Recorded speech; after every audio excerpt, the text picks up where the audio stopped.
उमर बिन अब्दुल अजीज के ज़माने में ना एक सैयद साहब कहते मेरी 4 बेटियां थी तो मुझे ज़रूरत थी, मेरी कोई मदद नहीं हो रही थी। मैं दुरूद शरीफ पढ़ते पढ़ते सो गया तो मुझे ख्वाब में महबूब पाक का दीदार नसीब हुआ। मैंने इस्तगासा पेश किया कि हुजूर परेशान हूँ, बेटियों का बाप हूँ। तो नबी पाक अलैहिस्सलाम ने फरमाया तू उमर बिन अब्दुल अजीज के पास जा।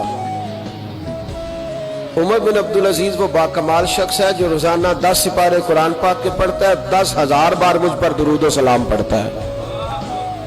तो नबी पाक अलैहिस्सलाम ने क्या खूबसूरत बात इरशाद फरमाई।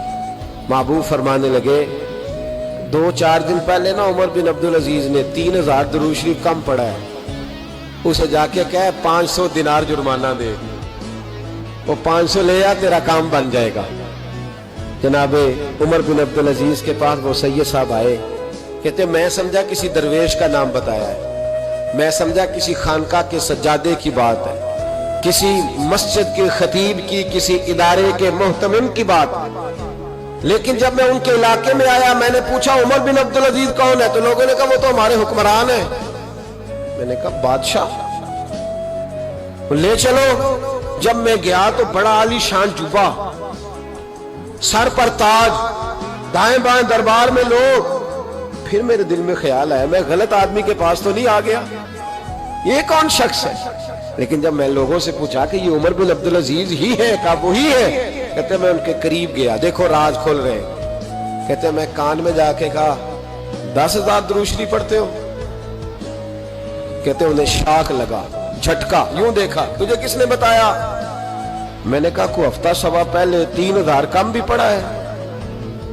कहते हैं वो तो ठिठरने लगे, फटाफट मेरा बाजू थामा, कोने में ले गए, कहने लगे ये तो मेरी बीवी को भी नहीं पता कि मैं पढ़ता हूं, ये तो मेरे खास खादम को भी नहीं पता, ये तो मेरा और खुदा का, मेरा और मुस्तफा का राज है, अल्लाह रसूल से मेरा राज है, तुझे कैसे पता चला। कहते हैं सैयद साहब कहते मैंने उनसे कहा कि जिनके साथ आपका राज है मुझे उन्होंने ही बताया है, राजदार ने ही बताया है। और महबूब ने फरमाया मैं सैयद हूं, मुझे घर में जरूरत थी, सदका ज़कात ले नहीं सकता। मुझे हुजूर ने कहा जा उसे कह तुझे 500 दिनार दे, कम पड़ा दुरूद शरीफ। तो कहते हजरत उमर बिन अब्दुल अजीज एक सुतून के पास चले गए और सुतून पर उन्होंने बाजू रखे, चेहरा रगड़ के चीखे मार के रोए, रोने लगे, इतना रोए कि उनकी तड़प से मैं भी रोने लगा।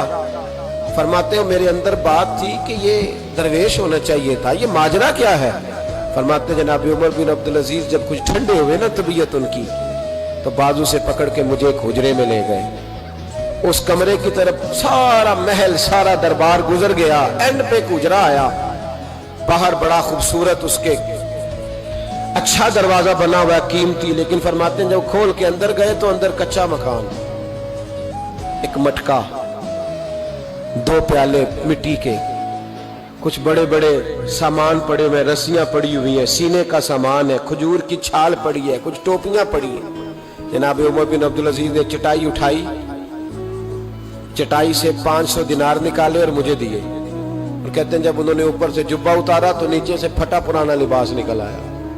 ऊपर से जब उन्होंने वो उतारा ताज, तो खजूर की छाल की पुरानी टोपी निकली। तो मैंने कहा हुजूर ये क्या है सारा कुछ। तो रो पड़े, कहने लगे अब तुझे राजदारों ने बताया है तो मैं क्यों ना बताऊं, अब तुझे उन्होंने बताया जो राजदार थे तो मैं क्यों ना बताऊं। फरमाने लगे ये जो मैंने ऊपर लिबास पहना हुआ है ना ये बंदों को दिखाने के लिए, और ये जो मैंने अंदर पहना हुआ ये रब करीम को दिखाने के लिए। बाहर अगर मैं हुकूमत न संभालूं और इस तरह ना बैठूं तो इंसाफ कौन कायम करे। फरमाने लगे अल्लाह की कसम 10 रुपए भी कभी माले खजाना से नहीं लिए। मैं रात जब फारिग होता हूं तो मैं और मेरी बीवी यहाँ आके बैठते हैं, वो बच्चों के पास बैठ के टोपियां सीती है तो मैं यहाँ बैठ के टोपियां सीता हूँ, टोपियां सीता रहता हूँ, मुस्तफा पे दुरूद सलाम पढ़ता रहता हूँ, चटाइयां बनाता रहता हूँ, भेजता रहता हूँ। और फरमाने लगे थोड़े थोड़े करके ना मैंने पैसे रखे थे, ख्याल था कि कोई गरीब आएगा तो मदद करूंगा, ख्याल था कि अगर इरादा बना तो आज पे जाऊंगा। मुझे क्या खबर थी कि मेरे ये पैसे इतने नसीबों वाले हैं कि मैं अपने नबी के हुक्म से खर्च करूंगा, अपने महबूब के कहने पर इतने मेरे नसीब, इतना मेरा मर्तबा और मकाम। मेरे अजीजों इन लोगों के जब राज खुलेंगे, इन लोगों के जब राज खुलेंगे इन लोगों के जब राज खुलेंगे तो इन्हें अल्लाह बड़े दर्जे अता फरमाए।